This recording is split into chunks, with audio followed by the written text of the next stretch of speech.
light within our hearts, light within our thoughts, light within our words. May one and all and everything, blessed and loved, ever be. Welcome. I am Sister Who. With me today, I have my friend Joyce Buteyn-Garrett, and refresh my memory a little bit again on your different experiences and credentials, qualifications, whatever you want to.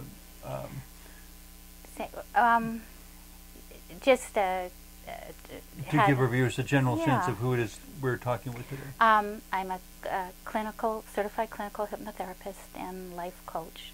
Okay. And come from a very varied background.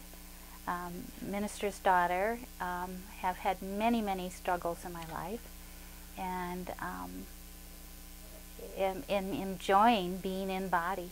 And also becoming aware, now that I'm turning 60, how important what we label as mistakes have been in my life and in creating who I am now.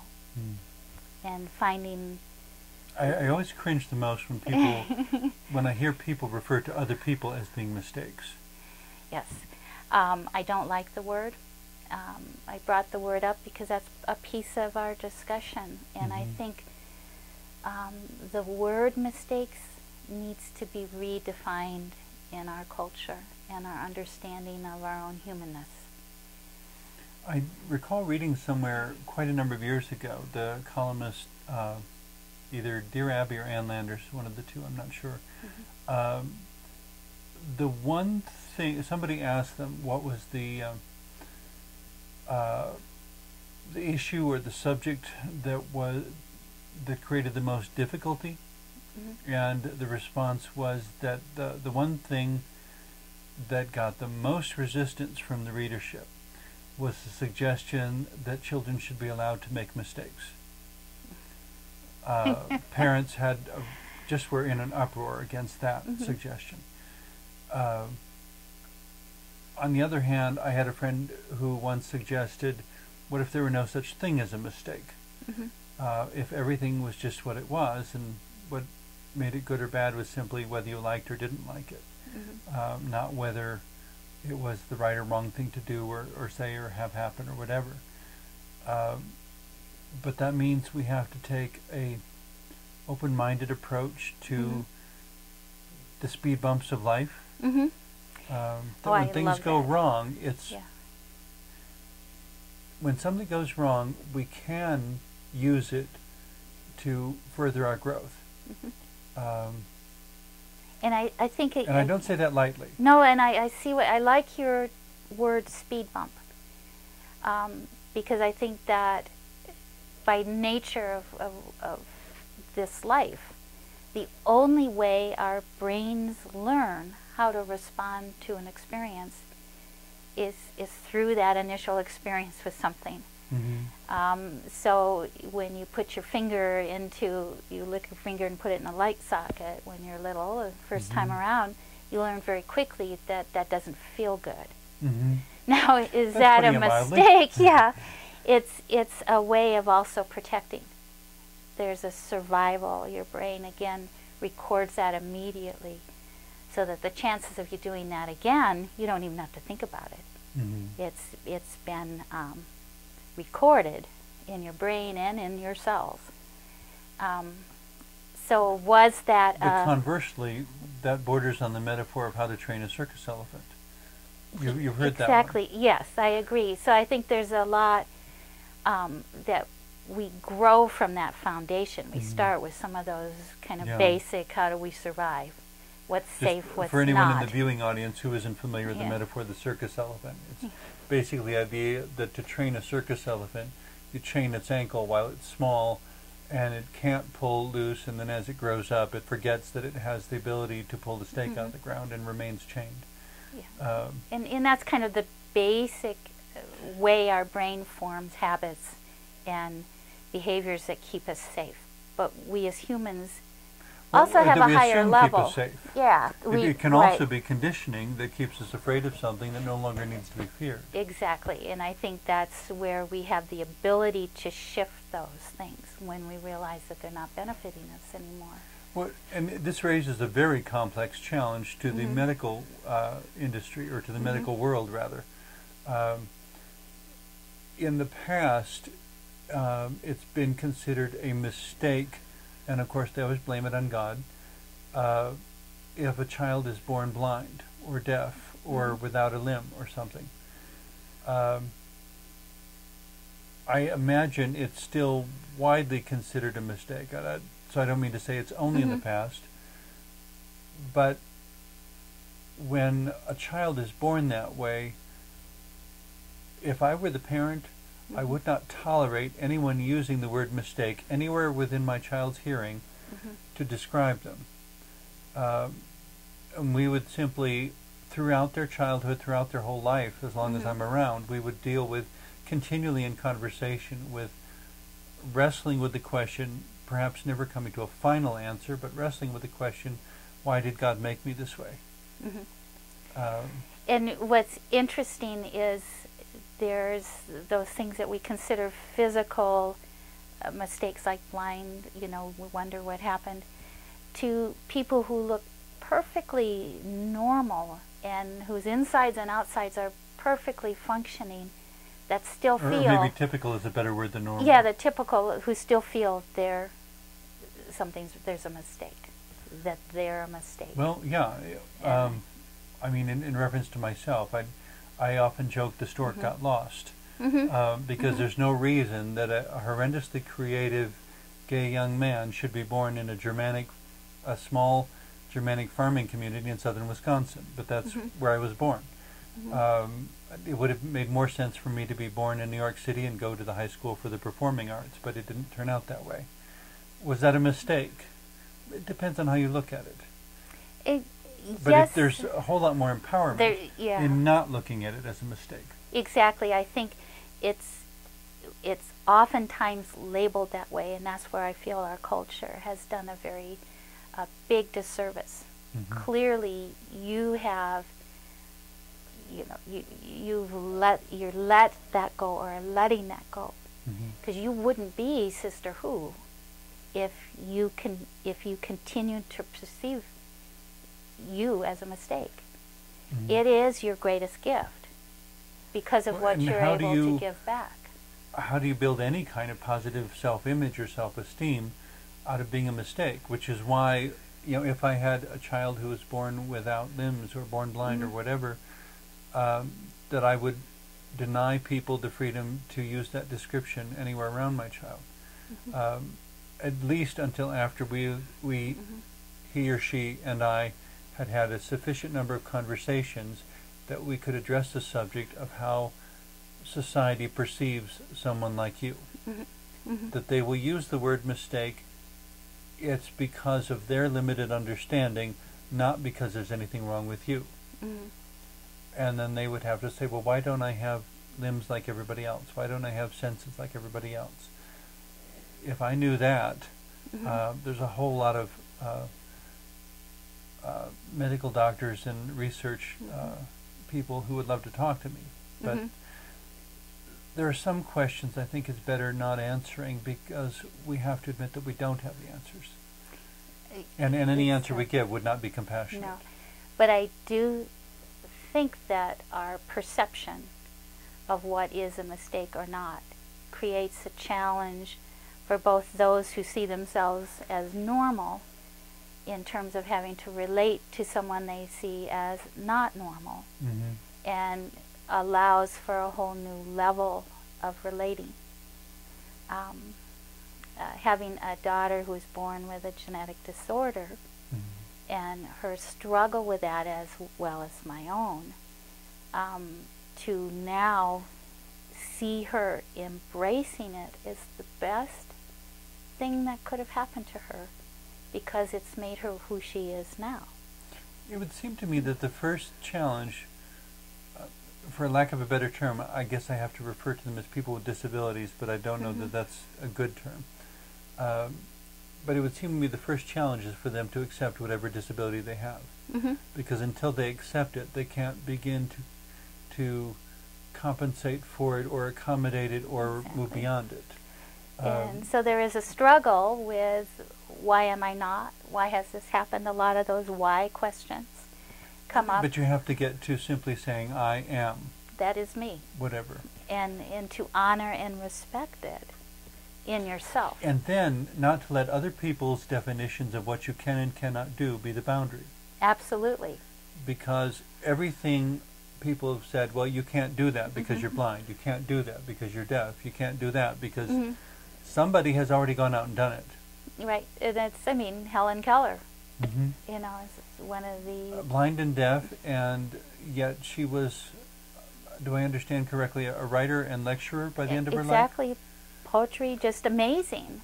You know, but gifts. when Anne Sullivan arrived and met her for the first time, she was little more than a pampered pet. Yeah, because that was the expectation. Yeah, they didn't think there was any way to communicate, and I mean, she and Anne Sullivan wrote history. Right, and redefine consciousness. And Very much so.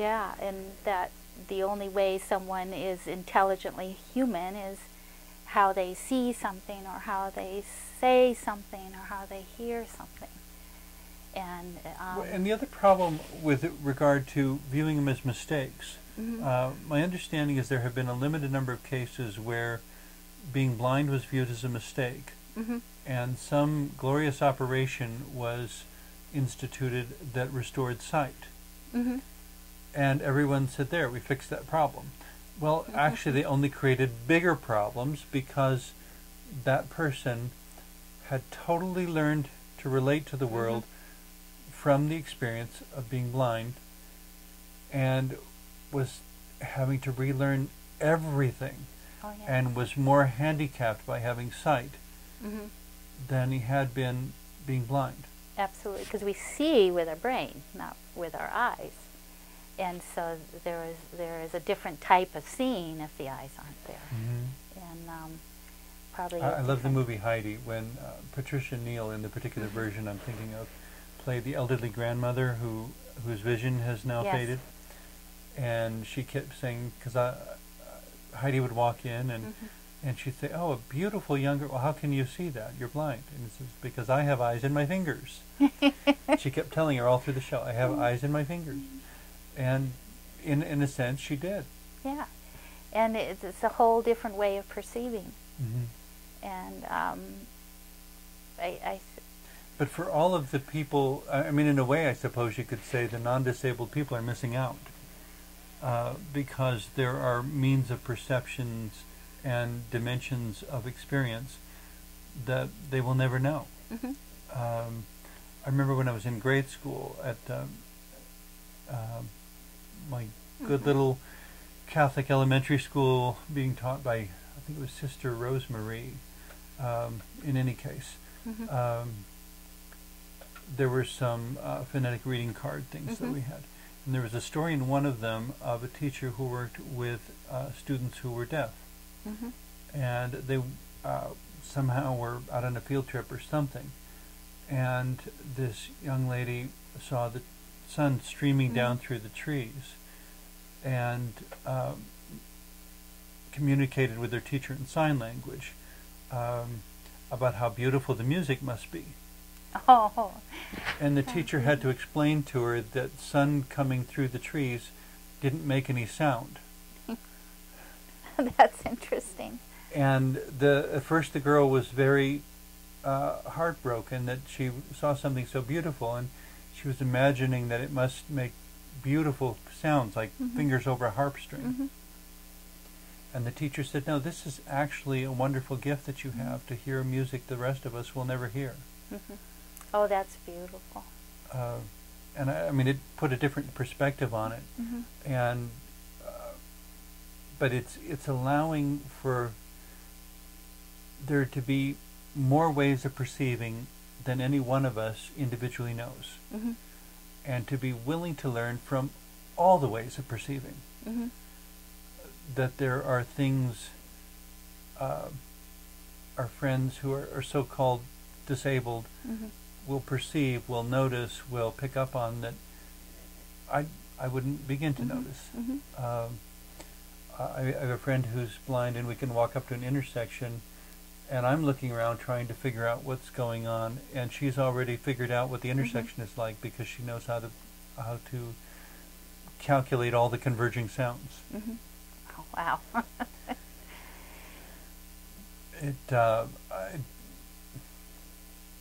There was one time where I thought I was being helpful, trying to describe the path from her house to a particular recreation center, and she's been blind since birth, but somehow in the sound or something she was sensing every snowbank, every sidewalk, every curb, and it's like, how do you do that? And so I was giving her all this redundant explanation. She already knew how to get down the walk and get across the street and where the corner was, and it's like, but there's nothing there for you to bump into or touch or anything. Well, somehow she perceived it even without eyes. And it says something about the incredible power of our mind and our body and our perception, that what we label as mistakes are really opportunities to overcome and to be aware of perceptions, just as with your friend, that we would not have been aware of. So it's really another ladder, another step up toward understanding. And there have been a lot of times where, because she has more finely trained her ears, she'll report if a bee has flown into the room, or a wasp. Oh, wow. You know, and it's like, and it's not until I look around that I say, oh yeah, there is one. I didn't even hear it. But of course for her that raises certain issues, and so we get it taken care of. But the point being, it's the community of us two together that brings in more helpful information than either one of us could accomplish on our own. And you're choosing to have a relationship where you are listening, absolutely, and learning from her. Then instead of making assumptions about her. Yes, instead of making the assumption that you have to support her or help her, or it's saying that we are equal, and I honor your perceiving of the world enough that I want to listen and learn. And I don't think we do enough of that with those that we label as as mistakes. But it kind of also brings in the notion of inclusivity. I think it's always dangerous to exclude someone. But it may be necessary in certain situations, but it shouldn't be done without a great deal of thought. But it feeds some of those things that lead into our disliking people, or being prejudicial or judging, that core that I'm special because I'm perceived as perfect. What is perfect? Okay. What is a mistake? What is good? What is bad? All of those things have different perceptions, and as we as a human culture seem to have an aspect of ourselves that wants to label in order to support our specialness. Yeah. Jumping to the flip side, I know there are some people with disabilities who don't want to be labeled special. But I also know there are some people, some of whom I've met, who want to use their disability as an excuse for manipulation. You should help me because I'm blind. And again, human nature. Well, that's where I would, I think if my friend Jean were there, she would say, "Now I'll tell you how to get it yourself." Yeah. Because she's not interested in anyone taking care of her. She wants to do everything herself, and that's very good. It's just sometimes I get in the way because I don't know exactly what the limits of her ability are.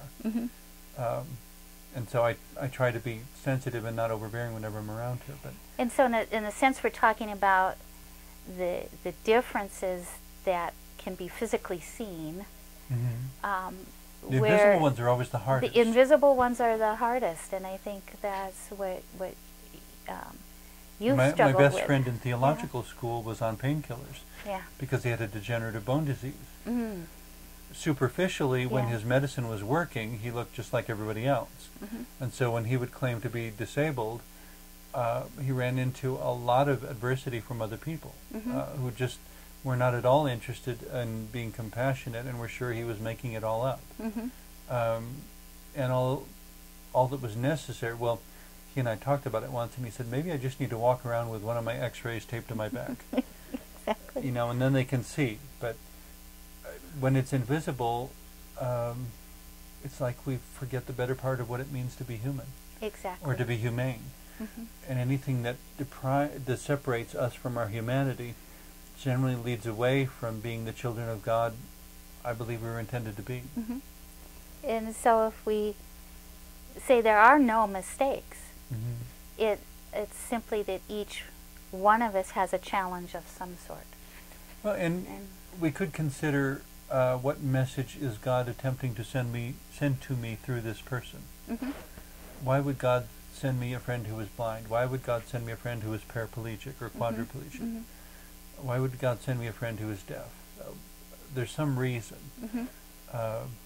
And maybe it won't be clear today or tomorrow or next week, but maybe somewhere in the next 2 or 3 years I'll suddenly go, oh, now I get it. I think you're right.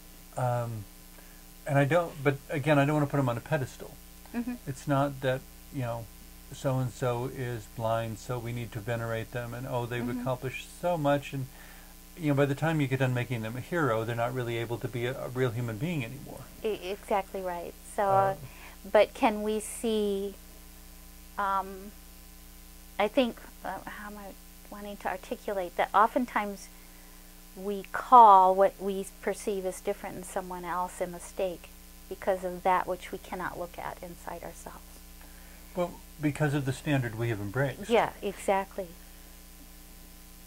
You know, which is where sometimes when people want to use the word mistake or right or wrong or whatever, the first thing I want to know is, what are you using as the standard? You know, if we talk about an acceptable standard of living, what are you using as a standard? You know, somebody with a grass hut in a tropic climate, or somebody who has a 3,000 square foot home in suburbia, what is your standard? Because until we know by which standard we're measuring, conversation about any issue at all becomes very difficult. Exactly. And when someone else experiences, say, a mansion and abundance, in knowing them, we get to view that possibility. And they, in turn, can view someone who doesn't have as much, but is redefining their life in some way where there's something more there besides things. And so we learn from each other the same as someone whose body may not be what we label as perfect. Someone who has a more flexible body then can learn compassion, so can the person who might not have sight learns from someone who's seeing. And it's relationship. Do we choose to relate, or do we choose not to? And can we see the sacred and even in it all? Even going beyond just choosing to or not to, to understand that in whatever ways our lives overlap, there will be relationship. It's inescapable. Yeah. The only thing we really get to decide is what kind of relationship, or how will we do the relationship. You know, what kind of person will we show ourselves to be within this situation? Because everything we do telegraphs or projects some truth about us to those around us. You know, when someone is born with a disability or acquires a disability through whatever life event, there was one thing that my friend pointed out to me, is that the thing about people with disabilities as a recognizable group of people within humanity is that everyone's a candidate. Yeah, exactly. Any one of us could become a person with disability tomorrow, and of course the first thing is to own it and then to shift your whole self-definition, and at some point hopefully to get back to doing whatever you can with life. If memory serves me correct, Isaac Perlman is a accomplished violinist or something like that. And my apologies for my limited knowledge of music professionals, but the anecdote I received in my email folder one time, I believe it was Isaac Perlman, on stage playing the violin and one of the strings breaks, and of course the whole audience gasps. Keeps playing, another string breaks, and the audience is just sitting on the edge of their chairs. A third string breaks, and there's a pause, and somehow he managed to finish the whole piece with one string on the violin. Wow. And of course, the standing ovation and everything, Yeah. everyone was so impressed. And the answer was something that, to the effect that it's not just that you do whatever you can with whatever you have, but sometimes it's doing whatever you can with whatever you have left. That's excellent. That's beautiful. In any case, thank you very much for everything you've shared on the show today. Oh, thank you for having me.